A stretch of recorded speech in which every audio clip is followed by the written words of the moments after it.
Hello everyone, welcome to Power Electronics. In this session, I will be discussing about the principle of operation of a step-down chopper with inductive load.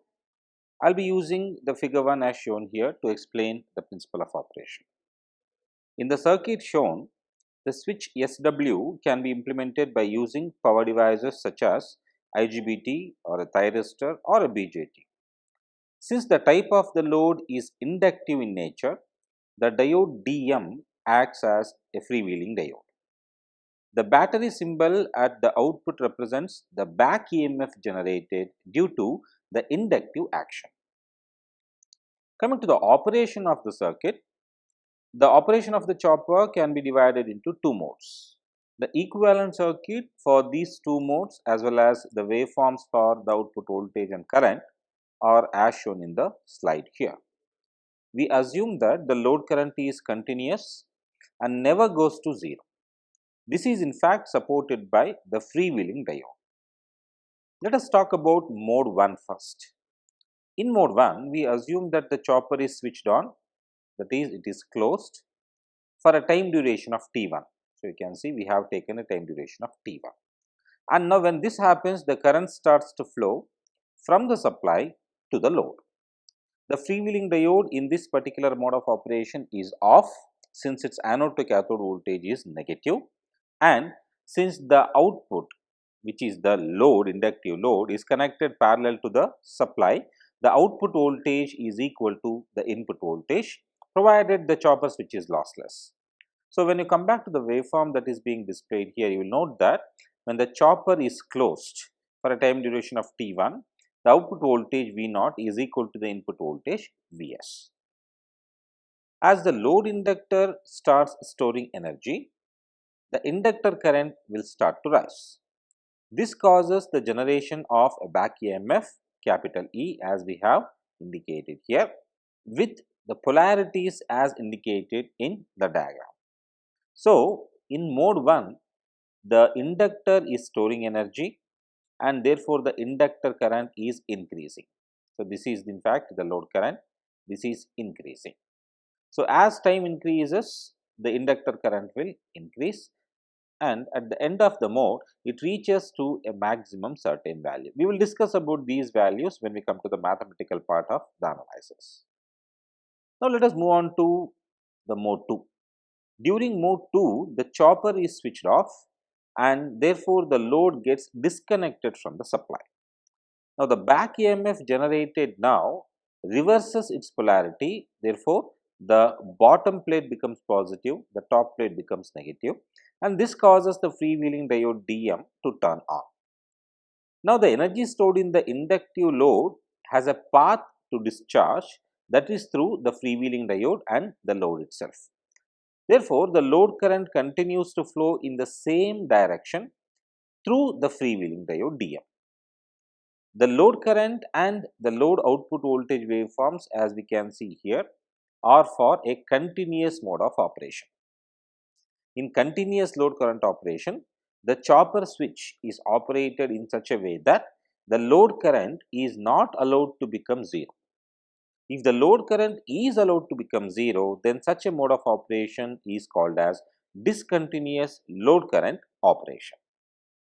In essence, what we observe from mode 2 is that the energy that is stored in the inductor that was in mode 1 is now being released, and therefore, the current across the inductor starts to decrease.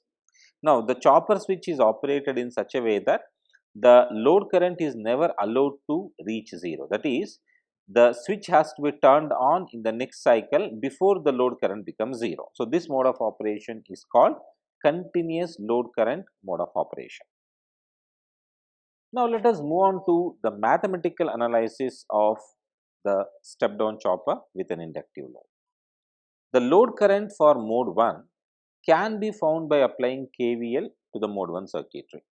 Let us apply this. Now, according to the circuit, Vs equals to R into I1 plus L into dI1 by dt plus the back EMF. So, I will be writing that equation here, Vs equals to R into I1 plus L dI1 by dt plus E. Now, the solution to equation 1 with the initial current value, that is the value of the current I1 at time t is equals to 0, that is at the beginning of the mode, is given by I1, capital I1. So, you can come back to the waveform for the load current and see, since we are talking about a continuous load current operation, when we begin the operation, we assume that the load current is already set to a finite positive value, capital I1. So, this in fact can be assumed to be a steady state value. So, I am going to substitute I1 at t is equals to 0 as capital I1 and will solve this equation 1 for I1 of t. This will provide me an equation for the instantaneous load current in mode 1, which is represented by I1 of t, and this is equals to I1, which is the initial current, multiplied by e to the power of minus t r divided by L plus Vs minus E, which are the voltages in the equation 1, divided by R into 1 minus e to the power of minus t r by L. Now, we have said that the initial current in mode 1 is capital I1.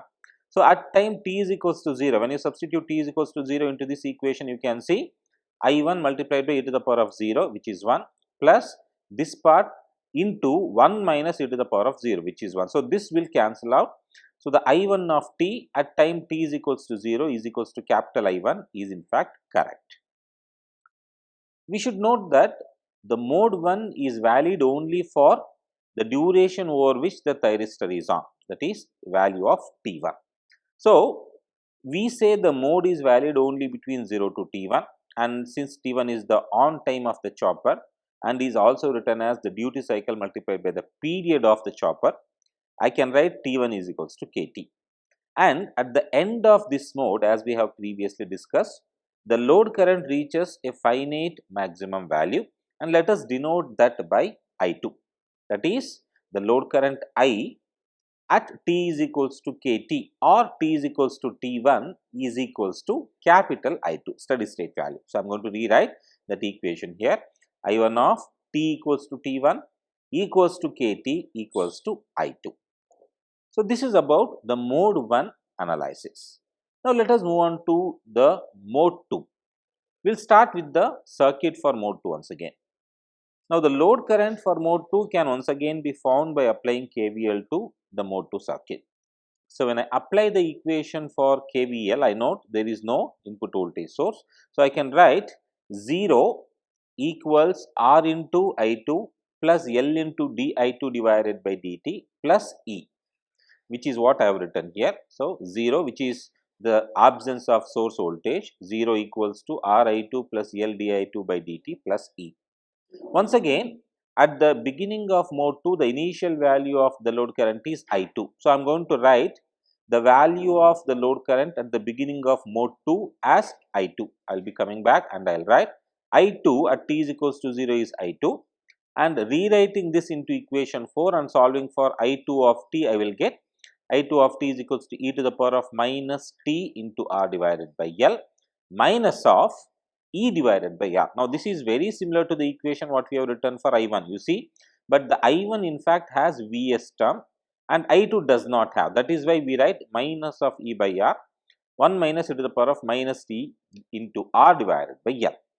So, if you once again put t is equals to 0, you will obtain I2 only as I2 of t.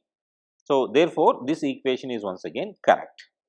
Further, we once again state that this particular mode of operation is valid only between the period of operation over which the thyristor switch is off, that is for T2. So, when I come back here, I will write this mode is valid only for the time duration 0 to T2. Now, since T1 is written as k into capital T, I can write T2 as 1 minus k into capital T. So, at the end of mode 2, we will have once again a finite current, which is a steady state value. So, we are going to write at the end of mode 2, the load current becomes I2 at t is equals to T2 is equals to I3. Then at the end of mode 2, the chopper is turned on again and the next cycle repeats after a time of capital T, which is equals to 1 by F and which is also equals to T1 plus T2. T1 is the chopper on period, T2 is the chopper off period. Now, what it should be noted is, under steady state condition, the initial value of the load current in mode 1 should be equal to the final value of the load current in mode 2. That is, I1 is equals to I3, right. So, we have stated at the very end of mode 2 that the load current at the end of mode 2 is I3. So, we say under steady state conditions I1 equals I3. Now, coming back to the waveforms, the peak to peak load ripple current, that is the difference between the final maximum value and the maximum value at the beginning of the operation of mode 1. Okay. So, this can be obtained by 4 equations we have already created, that is equation 2 and 3 as well as equation 5 and 6. So, what I am going to do is I am going to use equations 2 and 3, and I note that I1 of t at time t is equals to t1, which is equals to kt, is equals to I2.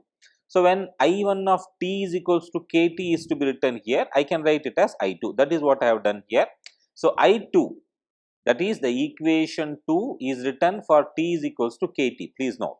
So, I2 equals to I1 into e to the power of minus ktr by L plus Vs minus E divided by R into 1 minus of e to the power of minus ktr by L. So, this is a very simple one. You have to simply replace small t by kt, which is T1. Very similarly, I am going to now once again use equation 5 and 6, and I note that I2 of t at time t is equals to T2 is I3. So, when I write t is equals to T2, this left hand side will become I3.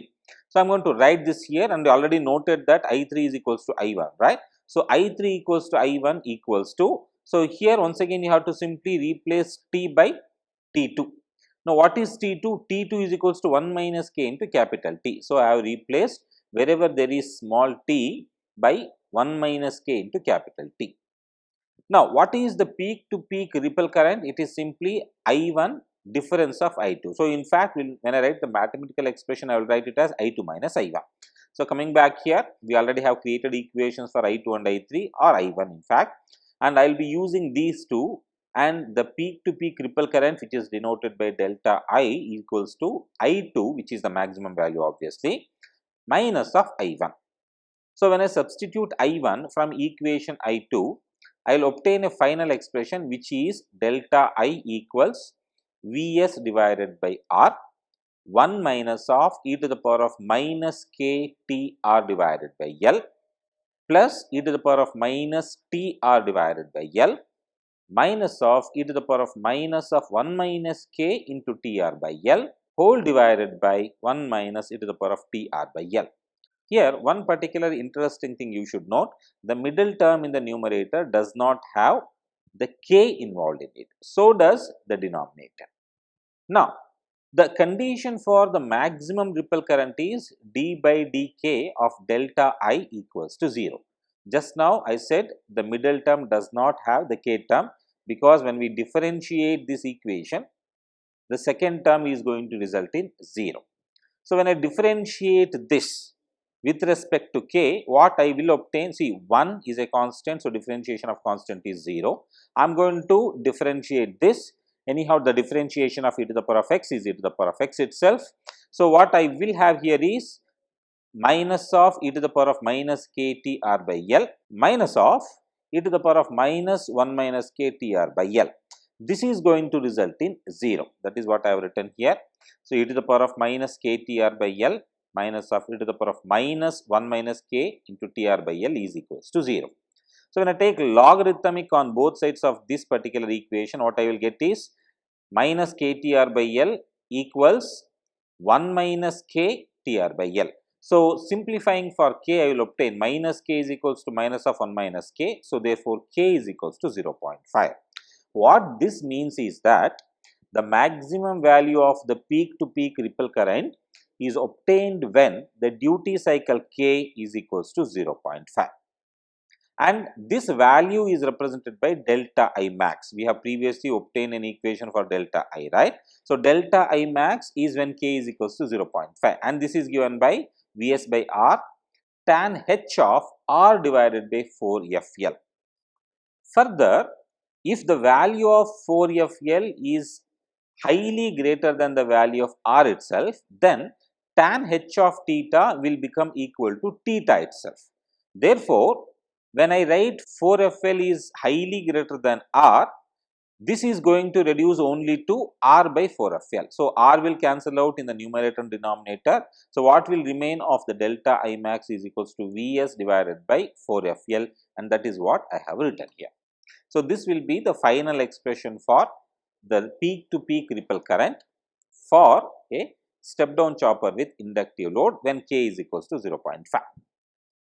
Now, that is about the discussion on the step down chopper, but there are some important points you should note. All of the equations we have derived till now, starting from equation 1 till the last equation, that is equation 13, are valid only for continuous mode of operation, that is continuous load current operation, and they are not applicable for discontinuous load current operation. Now, the second important thing is, for a very large off time, that is when the value of T2 is considerably larger than T1, and when the chopper is operated at a low frequency and low output voltage, the load current may become discontinuous. That is quite obvious, because even though we have an inductor, if the chopper switch is closed only for a very small time duration, the inductor may not store energy sufficient enough to discharge throughout the period of the off period of chopper. Therefore, the inductor current has very large chances of becoming 0. Now, the third important point is, the load current would be continuous if and only if the value of L divided by R is very greater than the chopping period, or in simple words, L multiplied by F should be very greater than the load resistance R. In case of a discontinuous load current, the value of I1 will be 0, because that means that when the chopper was off, the energy stored in the inductor was completely drained off, and therefore, the load current would reach 0 before the chopper is turned on in the next cycle. So, when discontinuous load current operation is noted, the equation I1 of t will now change, because the value at t is equals to 0 is no more I1 but 0. So, the first term will cancel out. What will remain for I1 of t is only the second term of equation 2. Very similarly, when we move on to the equation 4 here, this equation 4 is valid only if the time t is between 0 to t2, that is when the chopper is turned off, such that the value of the current load current I at time t is equals to t2 is equal to I3, which in fact is equal to I1 as per our previous discussion. Right. So, those are some of the important points you should note in a step down chopper with an inductive load. Right. So, with that I end this discussion on the step down chopper. I hope you have liked this video. If you do, kindly like and comment and subscribe to my channel for more such videos. Thank you for watching. Have a good day.